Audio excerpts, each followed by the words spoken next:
Y si aquello que has practicado durante años, creyendo que era obediencia, fuera en realidad algo que Dios nunca te pidió. Malaquías 3:10 ha sido proclamado incontables veces desde los púlpitos. Traed todos los diezmos al alfolí. Pero, ¿y si ese versículo no significa lo que siempre te dijeron? ¿Y si el diezmo, tal como se predica hoy, ha sido profundamente malinterpretado, o peor aún, usado como una herramienta de manipulación espiritual? Y si te dijera que detrás de esa práctica religiosa que millones han adoptado sin cuestionar, se esconde una verdad bíblica que fue silenciada por siglos. Una verdad que podría liberar tu conciencia, sanar tu alma y transformar tu relación con Dios. ¿Estás dispuesto a mirar con ojos nuevos lo que siempre diste por cierto?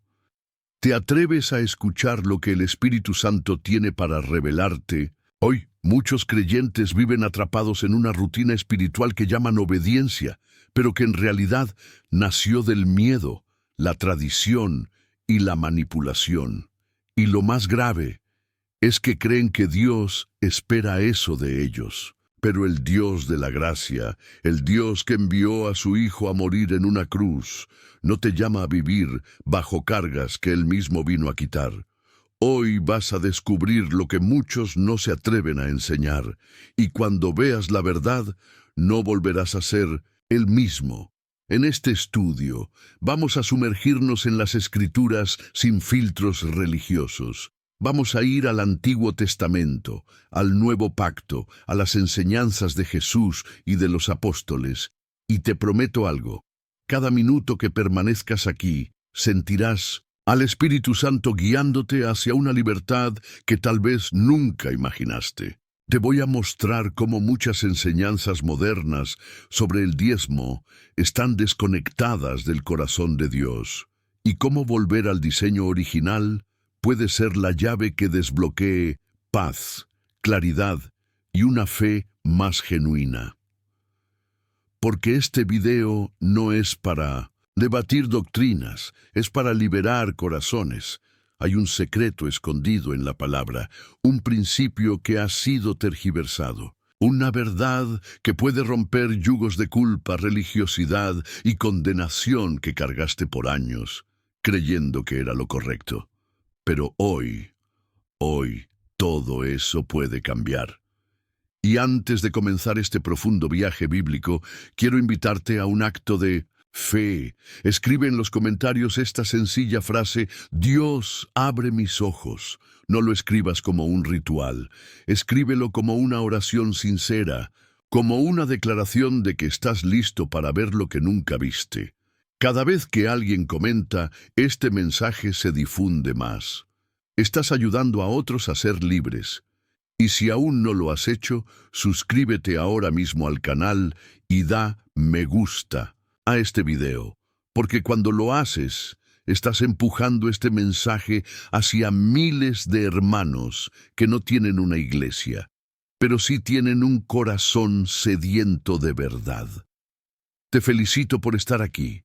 Eres parte de un ejército que no se conforma con lo superficial. Eres parte de una generación que busca la voz de Dios por encima de las voces humanas.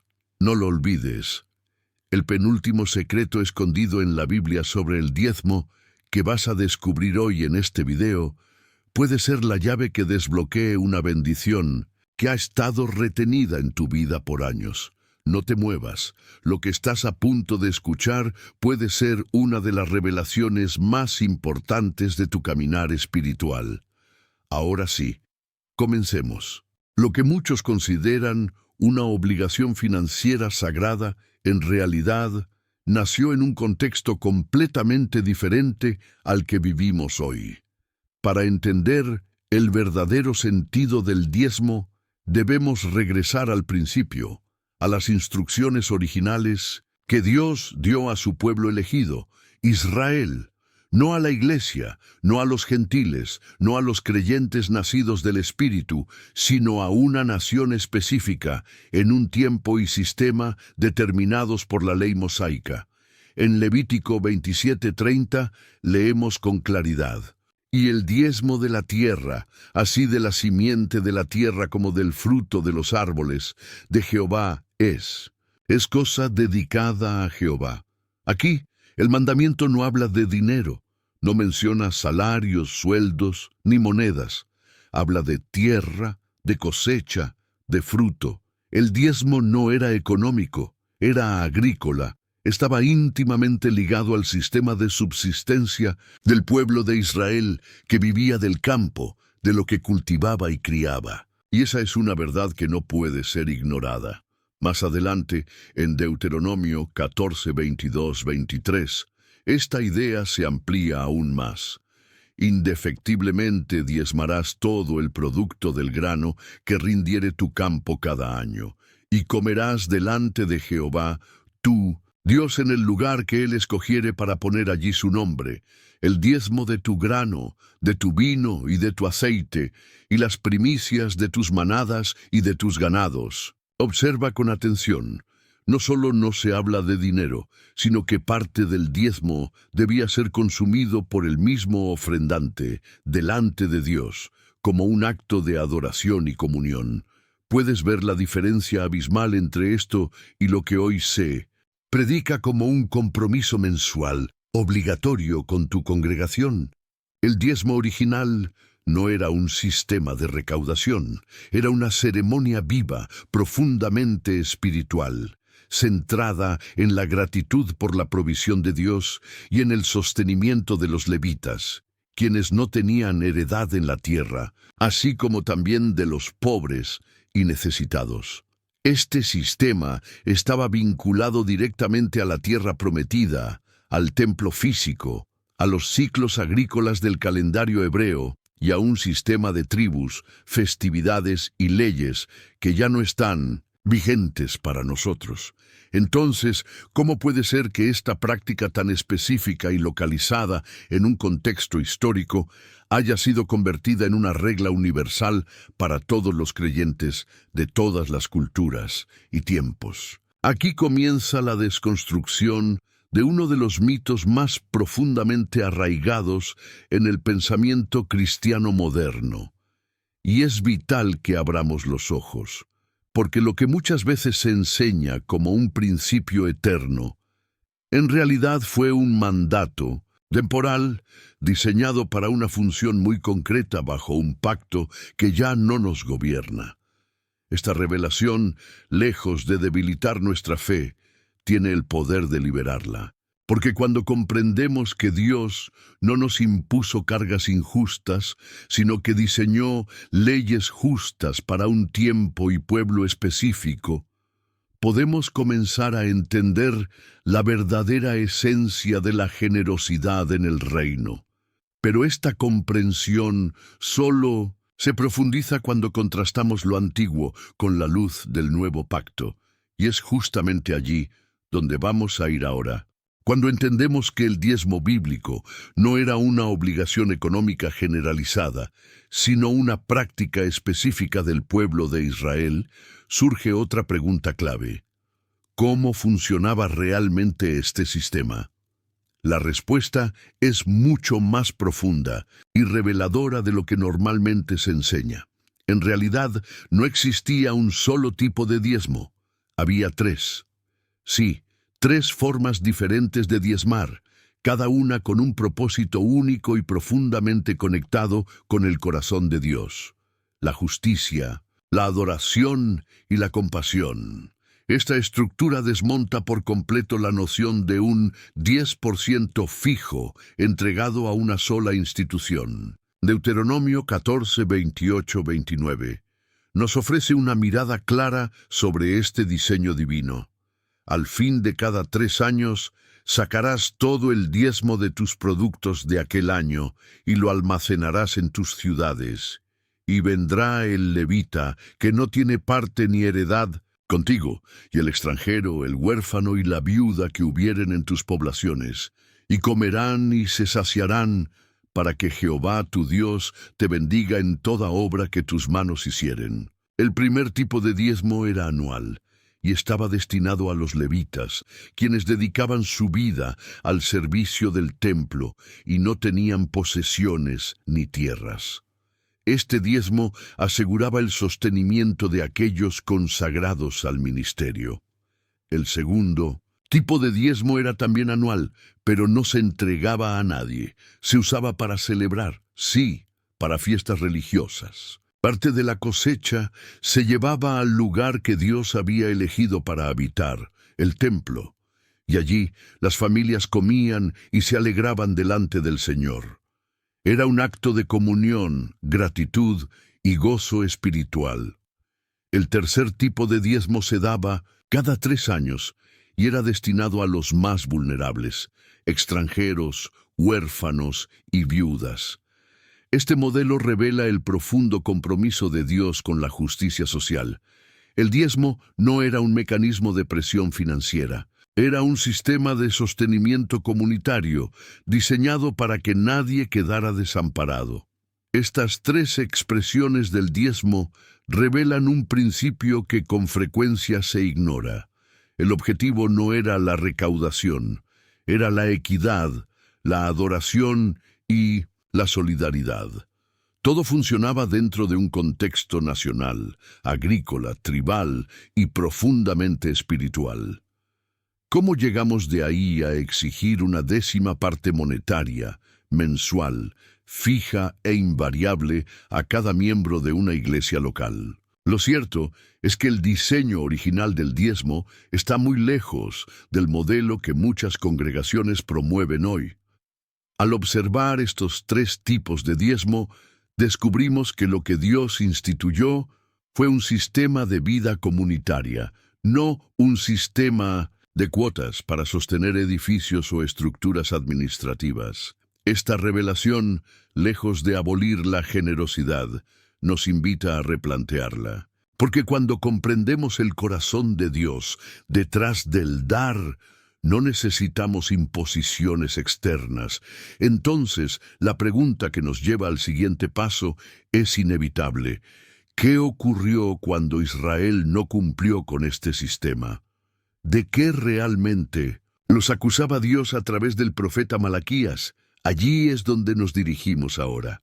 A la luz de lo que acabamos de descubrir sobre los 3 tipos de diezmo en la ley mosaica, se hace aún más urgente revisar con atención uno de los pasajes más citados para imponer su práctica en nuestros días. Malaquías 3, 8, 10.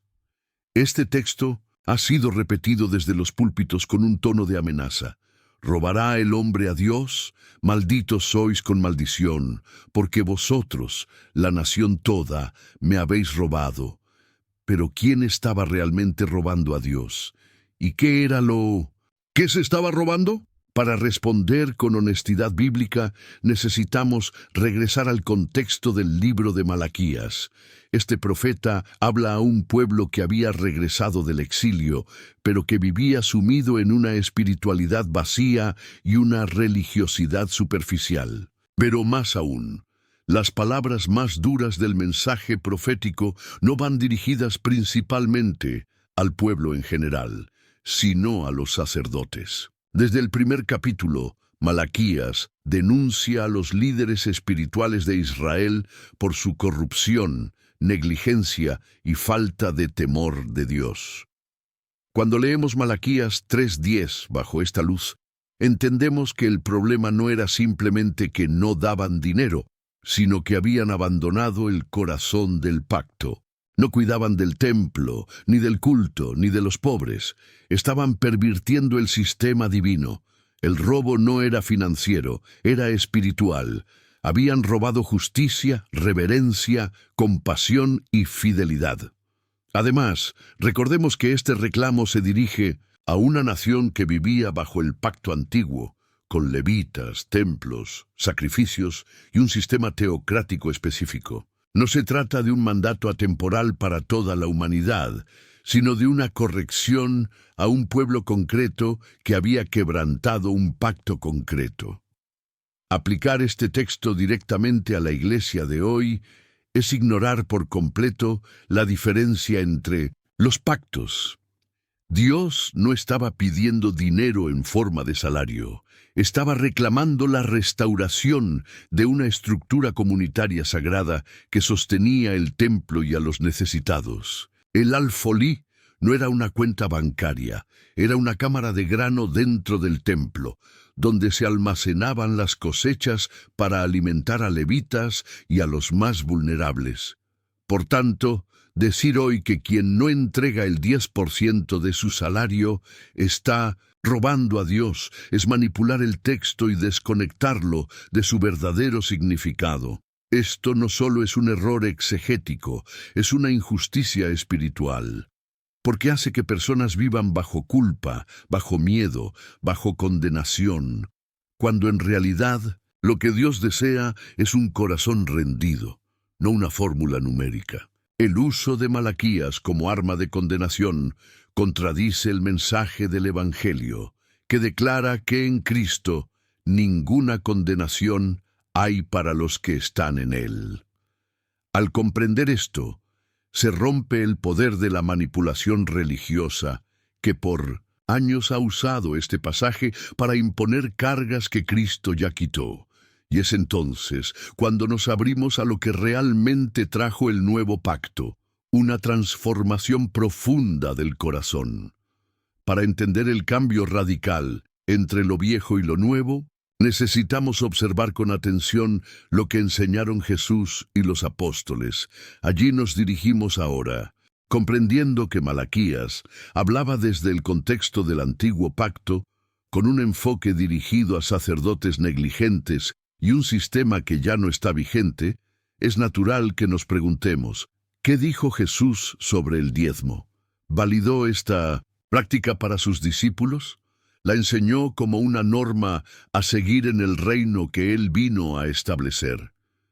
Para responder, debemos observar atentamente Mateo 23:23, uno de los pocos pasajes en los que Jesús menciona el diezmo. Dice así: «Ay de vosotros, escribas y fariseos hipócritas, porque diezmáis la menta, el eneldo y el comino, y dejáis lo más importante de la ley, la justicia, la misericordia y la fe». Esto era necesario hacer, sin dejar de hacer aquello. A primera vista, algunos usan esta frase como prueba de que Jesús respaldaba el diezmo. Pero una lectura atenta revela algo completamente diferente. Jesús no está enseñando a sus discípulos a diezmar. Está confrontando a líderes religiosos judíos que vivían obsesionados con las minucias de la ley, al tiempo que ignoraban lo esencial del corazón de Dios. La crítica no es al acto de diezmar como tal, sino a la hipocresía de quienes cumplían con las apariencias externas, pero descuidaban la justicia y la compasión. Además, Jesús pronunció estas palabras antes de ir a la cruz, en un momento en el que el pueblo aún vivía bajo el antiguo pacto. El nuevo pacto aún no había sido establecido con su sangre. Por tanto, sus palabras no pueden interpretarse como una instrucción normativa para la iglesia naciente, sino como una denuncia profética a una religiosidad vacía. Lo más revelador es lo que Jesús no dijo. Nunca instituyó el diezmo como una práctica para sus seguidores.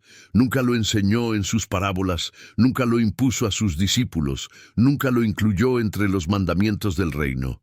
Lo que sí hizo fue llamar a una entrega mucho más profunda y radical. Jesús no pedía una décima parte, pedía el corazón completo. Enseñó a dar desde el amor, no desde la obligación. Su llamado era a negarse a sí mismo, tomar la cruz y seguirlo.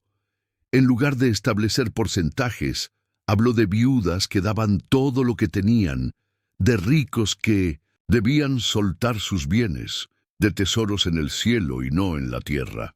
La generosidad que él modeló y enseñó no nace de un deber legal, sino de una transformación interior provocada por el amor. Por eso, seguir a Jesús es mucho más exigente que cumplir con un sistema numérico. Es una vida entera rendida al servicio del reino. Ahora que hemos visto cómo el Maestro jamás impuso el diezmo a sus discípulos, surge una nueva pregunta, que puede cambiar nuestra manera de vivir la fe. ¿Cómo entendieron esto los apóstoles? ¿Qué enseñaron después de la resurrección de Cristo? Las respuestas nos esperan en el testimonio de la iglesia primitiva.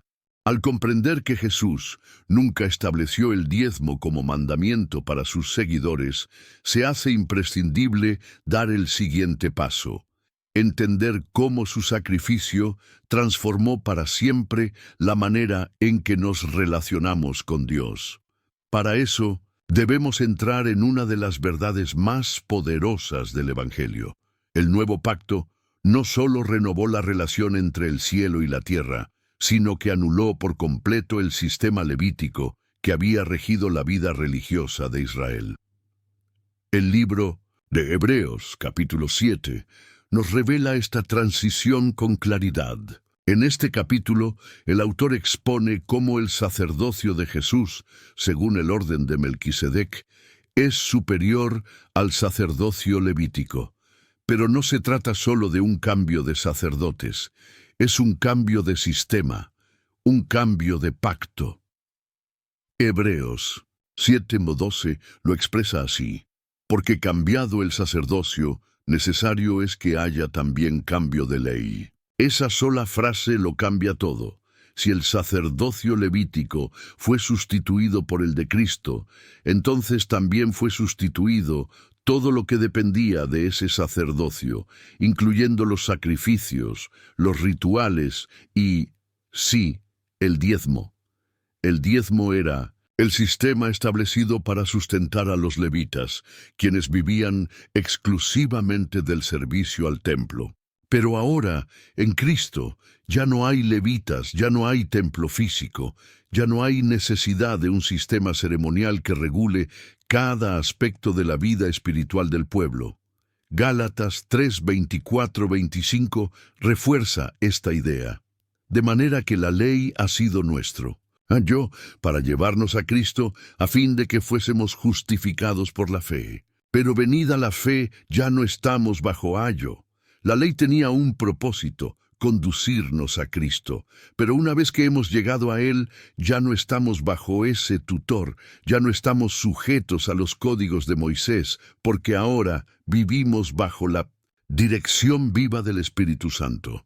Esta transición es más que teológica, es profundamente liberadora. Ya no estamos atados a reglas externas, sino guiados por una relación interna.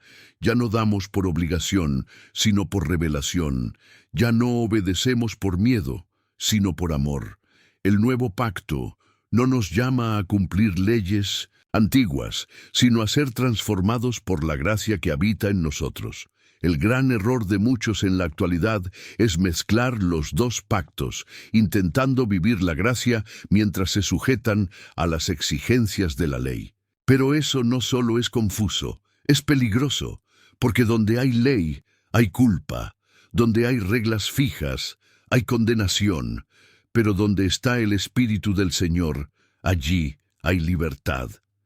La Iglesia no fue edificada sobre un sistema de porcentajes ni sobre rituales heredados del pasado. Fue construida sobre la fe en Cristo y la comunión del Espíritu, y fue precisamente ese Espíritu quien guió a los apóstoles para establecer los fundamentos de la vida cristiana. ¿Pero qué enseñaron ellos sobre el dar? ¿Volvieron al diezmo o propusieron algo nuevo? La respuesta será aún más reveladora. Comprendiendo que el nuevo pacto en Cristo ha anulado el sistema levítico y nos ha liberado de los rituales de la antigua ley, es imposible no preguntarse: ¿por qué entonces tantas iglesias insisten en imponer el diezmo como si fuera un mandamiento vigente? La respuesta es tan delicada como alarmante, porque en muchos casos el diezmo se ha convertido en un instrumento de manipulación espiritual, disfrazado de obediencia.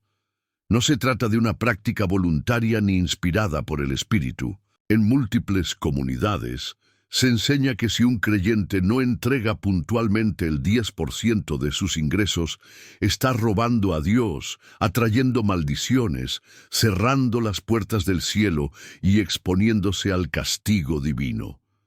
Esta forma de predicación no está basada en el Evangelio, sino en el temor, y cuando la fe es dirigida por el miedo, deja de ser fe y se transforma en superstición. Romanos 8:1 lo declara con poder. Ahora pues, ninguna condenación hay para los que están en Cristo Jesús. ¿Cómo es posible entonces que se predique que Dios te va a maldecir si no cumples con una cifra específica? ¿Cómo puede haber condenación para aquellos que han sido justificados por la sangre de Cristo? La gracia y el castigo legalista no pueden coexistir. Donde habita la gracia, desaparece el miedo. Pablo lo expresa con claridad en Gálatas 5:4. De Cristo os desligasteis, los que por la ley os justificáis. De la gracia habéis caído. Este versículo no habla solamente de guardar los mandamientos mosaicos, sino de cualquier intento de justificar la vida cristiana a través de reglas impuestas, incluyendo el diezmo obligatorio. Volver a las normas del antiguo pacto es, según Pablo, caer de la gracia. Lo más doloroso es que esta forma de enseñanza produce esclavitud espiritual. Hay creyentes sinceros que aun en medio de necesidades, enfermedades o deudas, sienten que deben entregar el 10%, aunque eso signifique no cubrir las necesidades básicas de su hogar. Lo hacen no por convicción, sino por temor, no por amor, sino por presión, no por fe, sino por obligación. Este tipo de entrega no agrada a Dios, no honra su nombre, no refleja el Evangelio. Es el resultado de una doctrina distorsionada que ha sustituido la libertad del espíritu por la carga de la tradición. Dar por miedo es una forma de idolatría. Es confiar más en una fórmula religiosa que en la dirección viva del Espíritu Santo. Pero la buena noticia es que Jesús vino precisamente a romper estas cadenas. Vino a liberar a los que estaban oprimidos por estructuras humanas. Vino a traer descanso a los trabajados y cargados. Por eso, entender la diferencia entre dar con libertad y dar por manipulación no es un detalle doctrinal. Es un paso decisivo hacia la sanidad espiritual. Cuando esta verdad se revela, algo dentro del alma se endereza, porque el creyente comienza a vivir no desde el temor, sino desde la confianza, no desde la obligación, sino desde la gratitud. Y en ese estado de libertad es cuando el verdadero dar comienza a brotar. En la próxima parte de este camino vamos a descubrir cómo los apóstoles enseñaron a vivir esta generosidad transformadora, una enseñanza que no se basa en números, sino en amor. Cuando la fe ha sido contaminada por el miedo, ya no es fe, es opresión. Y eso es exactamente lo que ha ocurrido en el corazón de miles de creyentes sinceros que con lágrimas en los ojos han entregado lo que no tenían por temor a desobedecer a Dios. No lo hicieron movidos por el amor ni guiados por el Espíritu, sino arrastrados por una culpa sembrada desde los altares. Personas con hijos que alimentar, cuentas por pagar, deudas acumuladas, y sin embargo, sintiendo que si no entregaban el 10%, Dios los castigaría, les cerraría los cielos o permitiría que una desgracia los alcanzara. Esta es una imagen completamente distorsionada del Padre Celestial. Es un retrato cruel de un Dios que no existe, porque el Dios revelado en Cristo no castiga con escasez a quien ya vive con dolor. Al contrario, lo invita a descansar. Jesús lo dijo con palabras que atraviesan los siglos y aún resuenan con poder. Venid a mí todos los que estáis trabajados y cargados, y yo os haré descansar. Llevad mi yugo sobre vosotros, y aprended de mí, que soy manso y humilde de corazón, y hallaréis descanso para vuestras almas. Porque mi yugo es fácil y ligera mi carga. Mateo 11, 28, 30. ¿Dónde queda esa ligereza cuando se predica que Dios te maldice si no entregas una cantidad fija de dinero cada mes? ¿Dónde está el descanso si el creyente vive vigilando su cuenta bancaria con temor de ofender al cielo? Esa no es la voz de Cristo, es la voz de un sistema que ha cambiado la gracia por presión y el amor por obligación. El resultado es devastador. Creyentes llenos de ansiedad, agotamiento espiritual, confusión y tristeza. Algunos incluso se alejan de la fe, pensando que nunca fueron lo suficientemente fieles, cuando en realidad solo fueron víctimas de una enseñanza que no nació del corazón de Dios. Pero cuando comprendemos lo que Jesús realmente vino a hacer, algo en el alma se libera, porque Él no vino a imponer cargas, sino a quitarlas. No vino a exigir porcentajes, sino a derramar amor. No vino a poner condiciones para bendecirte, sino a darte acceso a una herencia eterna por medio de la fe. Aceptar esta verdad no es rebeldía, es obediencia a la gracia. Es decirle sí al descanso que Jesús prometió. Es dejar de vivir bajo una sombra de temor para caminar bajo la luz de la libertad. Y cuando se vive desde esa libertad, el corazón comienza a dar de una manera completamente diferente, ya no por presión ni por superstición, sino como fruto de una relación viva con el Espíritu. ¿Y cómo enseñaron los apóstoles a vivir esta nueva forma de generosidad? Lo veremos ahora, a través del ejemplo de una iglesia que no vivía del diezmo, sino del amor. Una vez que el miedo ha sido expulsado y la culpa desenmascarada, el corazón del creyente queda listo para abrazar una verdad mucho más profunda. La generosidad en Cristo no nace de la obligación, sino del entendimiento espiritual. Solo cuando damos con discernimiento y alegría es que nuestro dar se convierte en adoración auténtica. Pablo, escribiendo a los creyentes de Corinto, les revela este principio fundamental que rompe con cualquier vestigio de legalismo.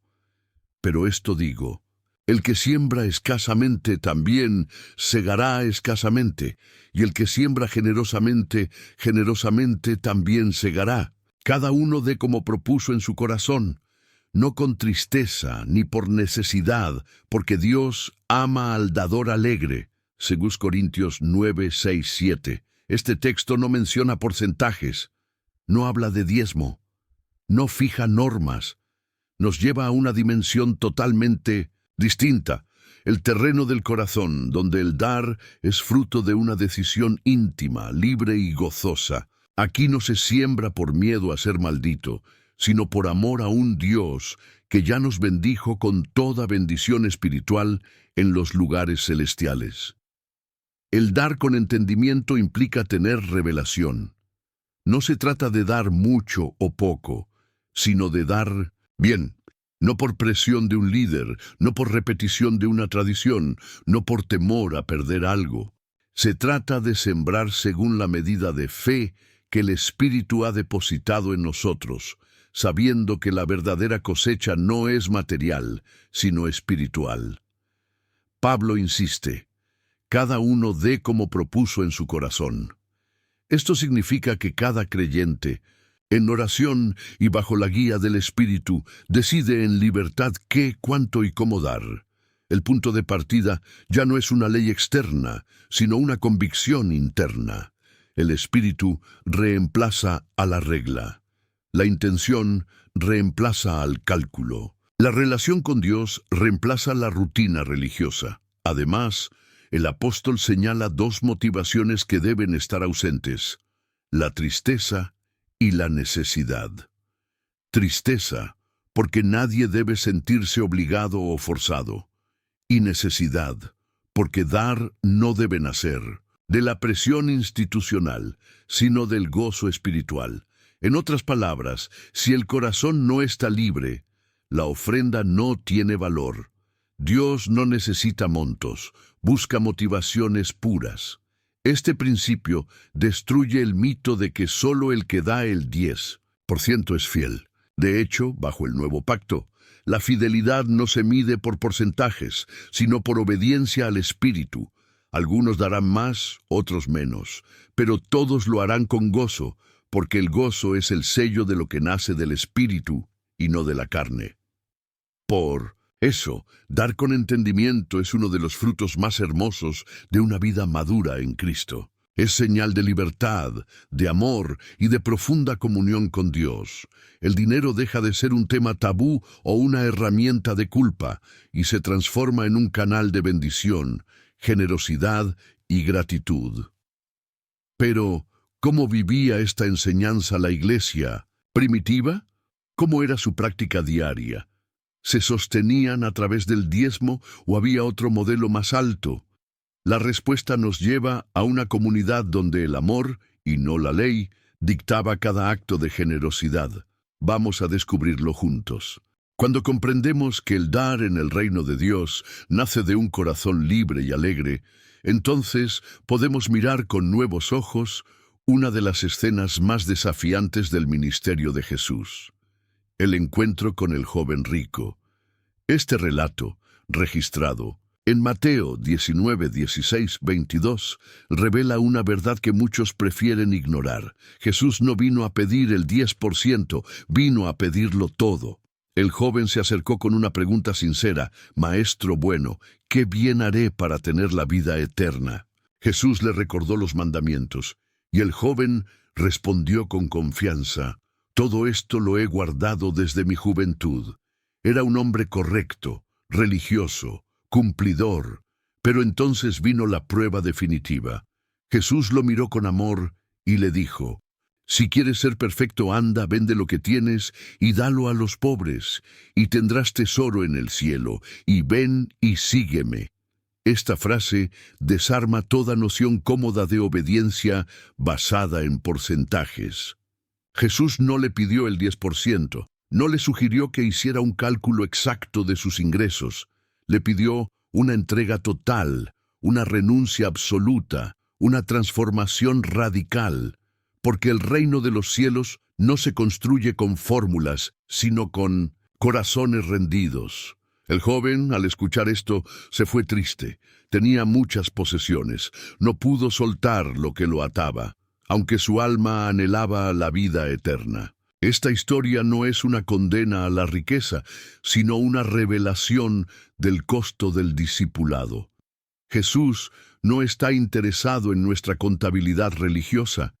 Él quiere nuestro corazón, completo, sin reservas. Este relato revela que hay muchos que se sienten en paz porque cumplen con el diezmo, pero siguen aferrados a sus bienes, a su control, a su zona de comodidad. Viven una fe parcial, calculada, predecible, pero el llamado de Cristo es mucho más profundo. Es una invitación a negarse a uno mismo, tomar la cruz y seguirlo cada día. Es un estilo de vida de entrega, no una regla matemática. De hecho, si el diezmo fuera el estándar definitivo, Jesús lo habría reafirmado en este encuentro. Pero no lo hizo, porque el verdadero discípulo no pregunta cuánto debo dar, sino ¿qué estás pidiéndome, Señor? Su generosidad no nace de una obligación, sino de una pasión. No obedece una cifra, sino una voz. Y esa voz sigue hablando hoy, sigue invitando, sigue desafiando a los corazones que desean más que religión, desean reino.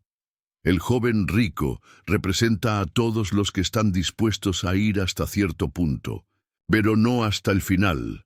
El discipulado, en cambio, es total, no se negocia, no se calcula, se entrega. Entonces, si Jesús nunca instituyó el diezmo como norma para sus seguidores y por el contrario llamó a una entrega más profunda, ¿por qué los apóstoles no continuaron esa práctica legalista? ¿Qué enseñaron a las iglesias del Nuevo Testamento sobre el dar? Vamos a ver cómo el silencio apostólico sobre el diezmo revela un mensaje poderoso que pocos se atreven a proclamar. El contraste entre el joven rico que se alejó y la viuda que se acercó no es casual. Jesús quiso mostrar, en actos concretos, que en el reino de Dios no se mide lo que se da, sino desde dónde se da. En Marcos 12, 41-44 encontramos una escena silenciosa, pero cargada de poder espiritual. Una mujer sin nombre, sin posición, sin riquezas, pero con un corazón que hizo temblar el cielo. Jesús se sentó frente al arca de las ofrendas en el templo y observó. Muchos ricos echaban grandes cantidades, vistiendo probablemente sus mejores túnicas, haciendo ruido con sus monedas doradas. Eran ofrendas impresionantes a los ojos de los hombres. Pero luego se acercó ella, una viuda pobre, y echó 2 blancas, 2 pequeñas monedas de casi ningún valor económico. Entonces Jesús habló. De cierto os digo que esta viuda pobre echó más que todos los que han echado en el arca, porque todos han echado de lo que les sobra, pero ésta, de su pobreza, echó todo lo que tenía, todo su sustento. Estas palabras cambian completamente nuestra comprensión de la generosidad. La viuda no dio el 10%, no hizo un cálculo exacto, dio el 100% de lo que tenía, y no fue obligada, no fue manipulada, nadie la observaba, nadie le prometió bendiciones a cambio. Su ofrenda fue una expresión pura de amor y dependencia total de Dios. Jesús no la elogió por la cantidad, sino por la intención. No valoró la ofrenda por su peso monetario, sino por el sacrificio que representaba. Esta historia revela que la ofrenda que conmueve a Dios es la que nace del corazón rendido, no del bolsillo generoso. Es la entrega silenciosa, la fidelidad escondida, la fe que confía aun cuando los recursos escasean. Este momento también nos enseña que no hay excusa válida para decir no tengo suficiente para dar, porque el dar verdadero no está en la cantidad, sino en la motivación. Es una cuestión del espíritu, no del saldo bancario. La viuda, con sus 2 monedas, dejó una huella eterna en la historia del reino. Ninguno de los ricos presentes ese día fue recordado, solo ella. Este relato refuerza lo que Jesús venía enseñando. El reino no se trata de dar desde la abundancia para ser vistos, sino desde el amor para agradar a Dios. La discreción, el sacrificio, la fe, eso es lo que transforma una simple ofrenda en un acto celestial. Después de ver este ejemplo conmovedor, es inevitable preguntarse, ¿por qué entonces algunas iglesias siguen estableciendo un estándar numérico fijo como señal de fidelidad, cuando ni Jesús ni esta viuda lo validaron? ¿Cómo es posible que algo tan libre y espiritual haya sido transformado en una estructura de obligación? Para responder a esto, tenemos que observar un detalle crucial: el silencio de los apóstoles sobre el diezmo en las cartas del Nuevo Testamento. Ese silencio no es casual, es revelador y nos lleva al corazón mismo de lo que Dios quiso establecer bajo el nuevo pacto. El silencio apostólico respecto al diezmo no es una omisión accidental, es un eco profundo de una verdad transformadora. La era del Espíritu ha reemplazado a la era de los reglamentos. El nuevo pacto no se fundamenta en porcentajes, sino en relación, no en repeticiones mecánicas, sino en la guía viva y diaria del Espíritu Santo. Romanos 8:14 nos entrega una clave espiritual que muchos pasan por alto.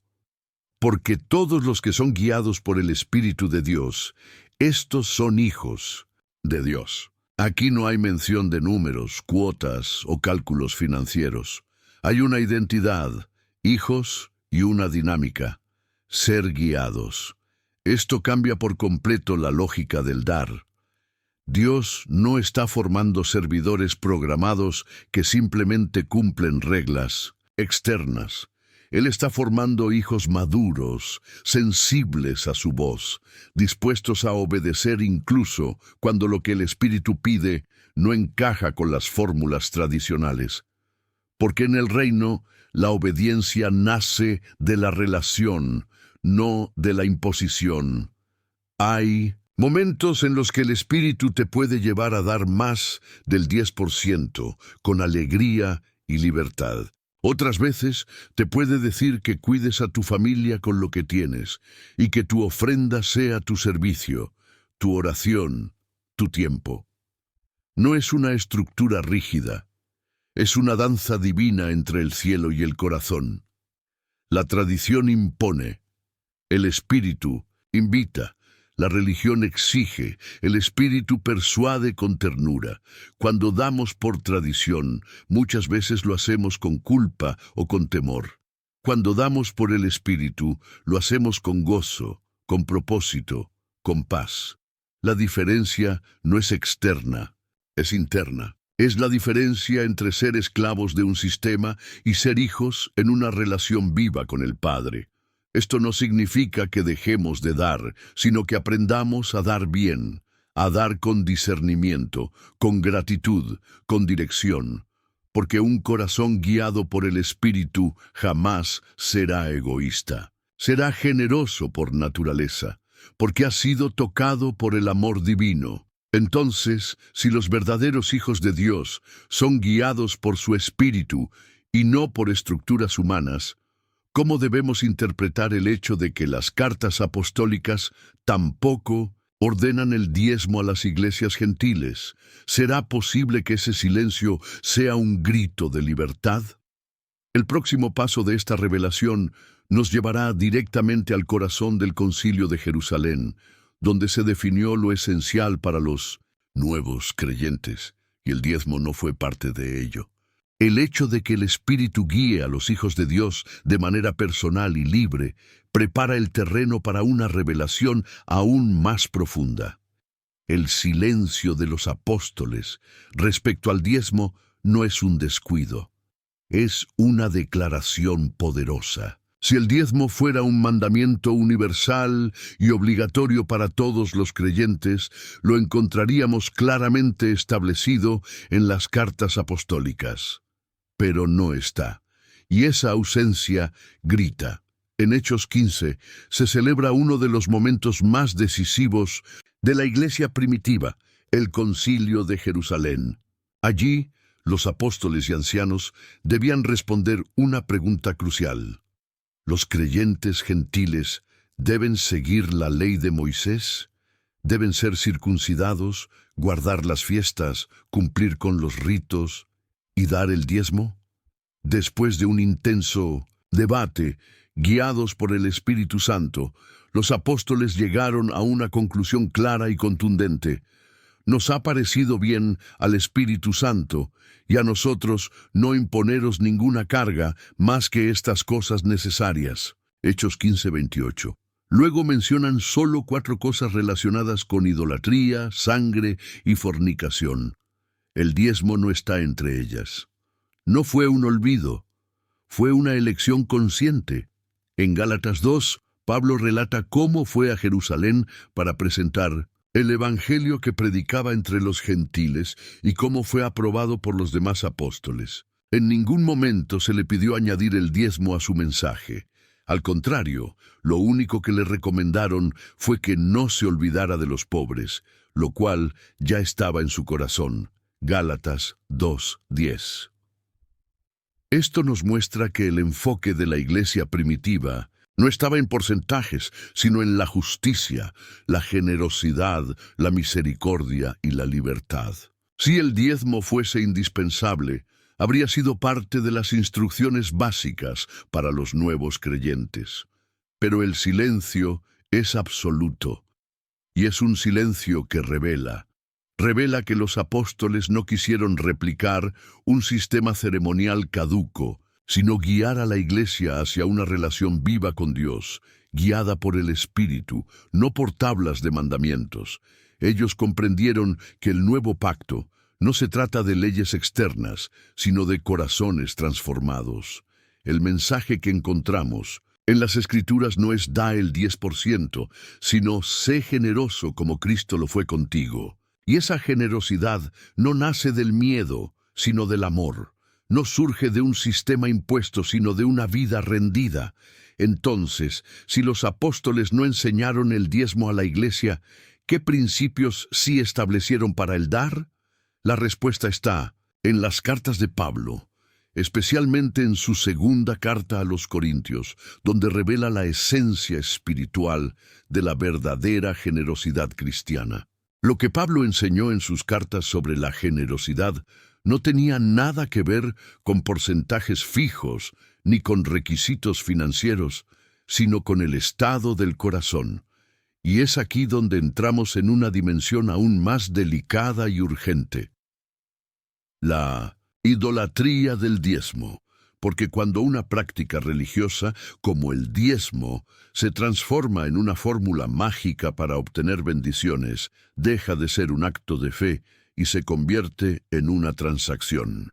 Peor aún, se convierte en un ídolo. Jesús lo dejó muy claro en Mateo 6:21, porque donde esté vuestro tesoro, allí estará también vuestro corazón. En otras palabras, lo que haces con tu dinero revela lo que realmente adoras.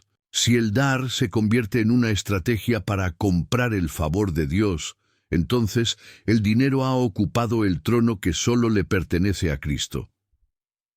Colosenses 3:5 lo dice sin rodeos.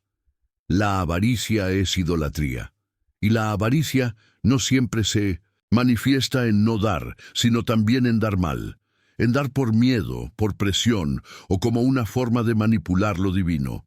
Dar esperando una retribución inmediata es fe contaminada. Es querer usar a Dios como un banco celestial, en lugar de adorarlo como Padre. Lamentablemente, muchas enseñanzas modernas han llevado a los creyentes a ver el diezmo como una especie de seguro espiritual, un amuleto que los protege de la escasez y les garantiza prosperidad. Pero Dios no se mueve por contratos, sino por comunión. Él no responde a números, responde a corazones. El peligro es sutil pero profundo.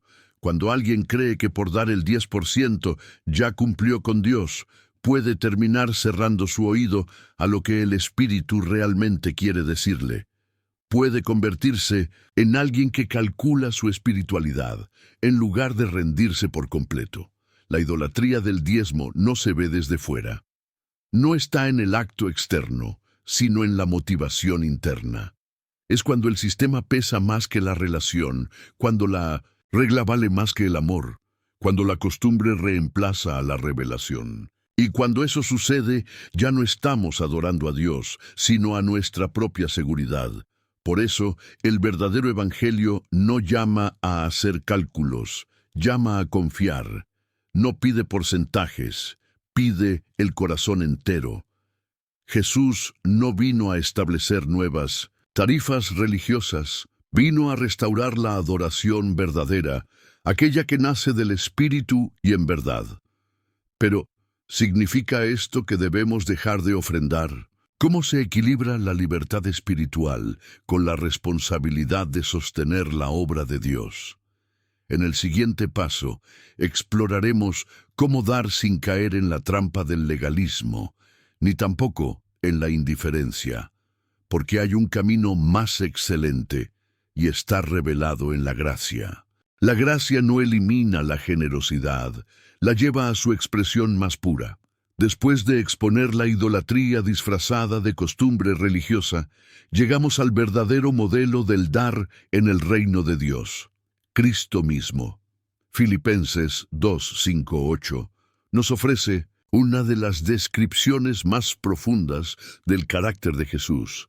Hayam, pues en vosotros este sentir que hubo también en Cristo Jesús, quien, siendo en forma de Dios, no estimó el ser igual a Dios como cosa a que aferrarse, sino que se despojó a sí mismo, tomando forma de siervo.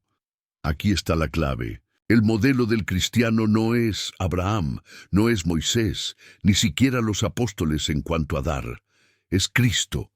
Él no dio un porcentaje, dio todo. No entregó una parte de su gloria, de su tiempo, de su vida, sino la totalidad. Se vació completamente no por ley, sino por amor. La generosidad en el reino no se mide por cifras, sino por disposición. No se trata de cuánto dinero das, sino de cuánto de ti estás dispuesto a entregar. Tu tiempo, tu servicio, tus recursos, tu atención, tu fe. Eso es dar como Cristo. Muchos se preguntan, ¿qué tanto debo dar para agradar a Dios? Pero la verdadera pregunta es, ¿estoy dispuesto a vivir con el mismo corazón que vivió Jesús? El dar cristiano no busca beneficios, busca reflejar el carácter del Maestro.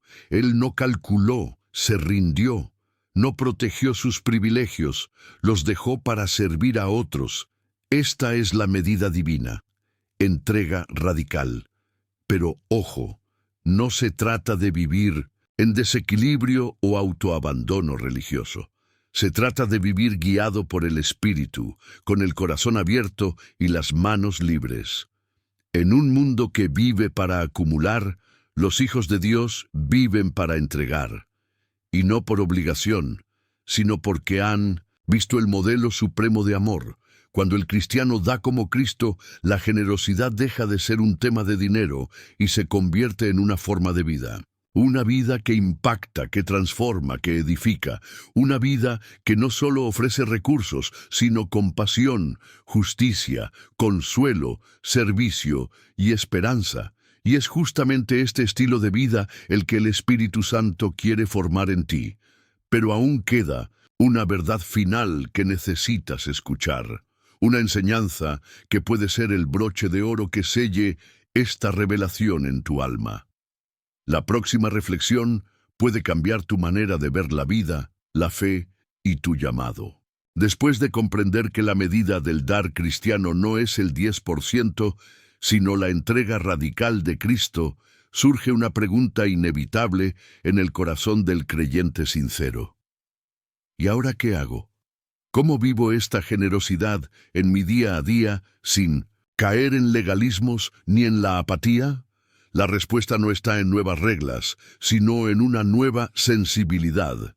En 2 Corintios capítulos 8 y 9, el apóstol Pablo no establece porcentajes, sino principios. Habla de disposición, habla de equidad, habla de alegría. Sobre todo, habla de una generosidad guiada no por los hombres, sino por el Espíritu de Dios. Pablo no obliga a nadie. En cambio, invita a dar conforme a lo que uno tiene, no conforme a lo que no tiene. Invita a dar con propósito, con gozo, con fe. Dice que Dios no quiere lo forzado, sino lo espontáneo. Que no espera de ti lo que no puedes dar, pero sí valora profundamente lo que das desde un corazón libre y agradecido. Esta libertad no es una excusa para no dar, sino una puerta para dar mejor. Para dar como un acto de adoración, como una semilla espiritual, como una expresión de fe genuina. Significa que puedes orar antes de dar, escuchar al Espíritu antes de comprometerte y dejar que sea Dios quien guíe tus pasos en esta área tan sagrada. A veces, el Espíritu te pedirá que des más de lo habitual. Otras, te dirá que reserves para otra necesidad específica.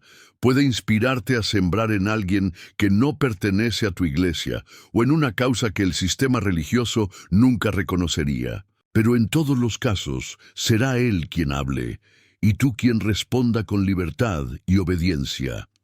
Dar guiado por el Espíritu transforma tu generosidad en un canal de vida.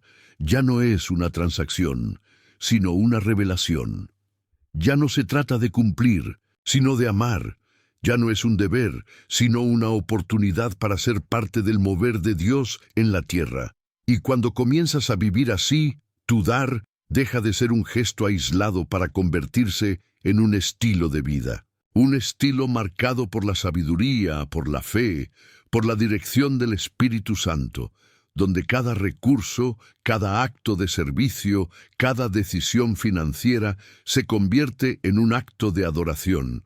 Así termina esta travesía por la verdad del diezmo, pero comienza un nuevo camino para ti, el de la generosidad viva, guiada, poderosa, el de una vida completamente rendida al corazón del Padre.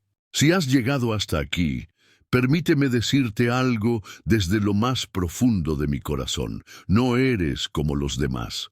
La mayoría de las personas se detienen en la superficie, prefieren lo cómodo, lo rápido, lo que no desafía sus creencias. Pero tú has permanecido, has caminado hasta el final de esta reflexión intensa, bíblica y confrontadora. Eres parte de una minoría valiente, de aquellos que no le temen a la verdad, aunque duela, aunque sacuda. Eso ya dice mucho de ti.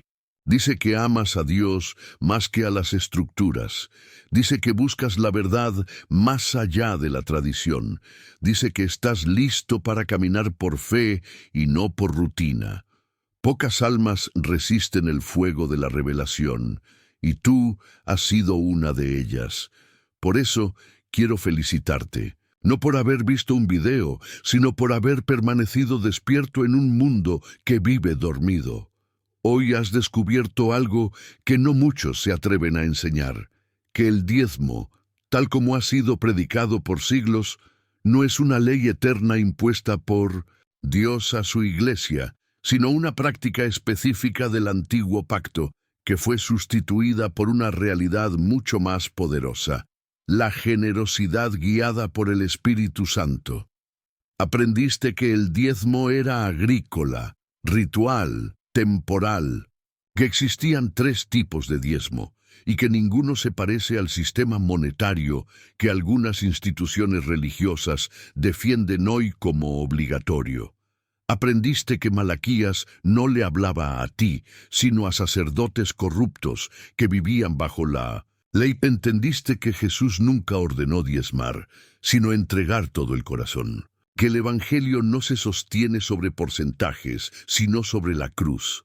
Que el verdadero dar no nace del temor ni de la culpa, sino del amor y la libertad. Descubriste que ni los apóstoles, ni Pablo, ni Pedro exigieron el diezmo a los creyentes gentiles, que el silencio en las cartas apostólicas grita más fuerte que 1000 sermones. Hoy has sido liberado del peso de una obligación impuesta, pero has sido también llamado a un nuevo nivel de entrega, uno más puro, más desafiante, más espiritual, el de vivir para Dios con todo, cada día, en cada decisión, en cada recurso. Y ahora te invito a dejar una huella. Quiero saber quiénes son los que han caminado conmigo hasta aquí. Por eso comenta ahora mismo esta frase: amo más la verdad. No más de 5 palabras, solo eso. Esa será la señal de que estás entre los elegidos que aman la palabra más que las tradiciones humanas, entre los que se dejan guiar por el Espíritu, no por sistemas caducos, entre los que han sido tocados por la verdad y no quieren volver atrás. También quiero que reflexiones sobre esto. ¿De qué sirve dar el 10% si el corazón está ausente? ¿De qué sirve dar por miedo si la fe está dormida? Dios no quiere tu dinero, quiere formarte, quebrantarte, usarte, transformarte. El reino de los cielos no es un banco donde depositas y esperas intereses. Es un altar donde se entrega todo o nada. Si este mensaje te sacudió, si algo se encendió en tu interior, entonces no puedes callar. Comparte este video. Envíalo a quienes amas. Envíalo a aquellos que han vivido años atados a cadenas que parecen espirituales pero son humanas. Hay personas que podrían ser libres con solo escuchar esto, y esa libertad puede comenzar contigo. Suscribirte a este canal no es solo un gesto digital, es un acto profético, es una declaración de que tú eliges la profundidad antes que lo superficial, que elige ser parte de una generación que no sigue la voz de los hombres, sino la voz del cielo. Si ya estás suscrito, te honro. Eres parte del remanente fiel. Si aún no lo estás, pregúntate por qué. ¿Qué te detiene de ser parte de algo que Dios está usando para abrir ojos y corazones? Mira, un canal como este es como una antorcha en la oscuridad, pero una sola llama no basta para iluminar una ciudad, se necesitan muchas. Tú puedes ser una de ellas. Si apagas esta llama, si no te unes, si no compartes, alguien más seguirá en tinieblas. No te lo digo para manipularte, te lo digo con el peso de una verdad. El que calla una verdad que libera, se hace cómplice del silencio que esclaviza. Sigue viendo los videos. No dejes que este fuego se apague. Alimenta tu espíritu con la palabra. Hay más verdades que han sido enterradas. Hay más cadenas que deben romperse. Y si permaneces, las verás una por una caer. Porque el Espíritu de Dios está levantando una generación que ya no negocia su fe por miedo, que ya no obedece por rutina, sino que vive por revelación. Hoy comenzaste un camino, no lo abandones, porque cuando caminas con el Espíritu cada paso es libertad, cada paso es luz, cada paso es vida.